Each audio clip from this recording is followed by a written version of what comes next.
গোপন সংবাদের ভিত্তিতে জানা যায় ভোলা সদর উপজেলা ও তৎসংলগ্ন এলাকায় পুলিশের তালিকাভুক্ত মাদক ব্যবসায়ী মোহাম্মদ শহীদুল ইসলামের নেতৃত্বে একটি চক্র দীর্ঘদিন যাবৎ মাদক ব্যবসা পরিচালনা করে আসছে। এ প্রেক্ষিতে আজ বুধবার রাত 19:30 ঘটিকা হতে 2300 ঘটিকা পর্যন্ত বাংলাদেশ নৌবাহিনী, পুলিশ এবং র্যাবের সমন্বয়ে একটি যৌথ অভিযান পরিচালনা করা হয়।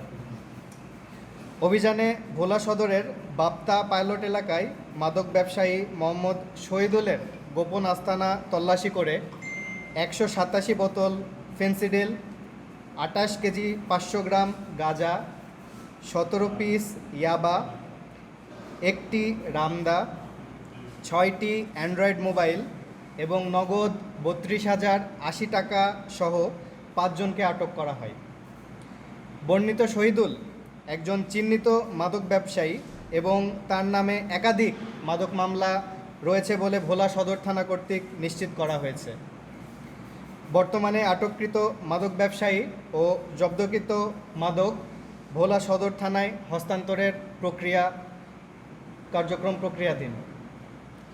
যৌথ বাহিনী কর্তৃক ভবিষ্যতেও জনসাধারণের যান ও মালের নিরাপত্তা প্রদানের নিমিত্তে এরূপ অভিযান অব্যাহত থাকবে। ধন্যবাদ।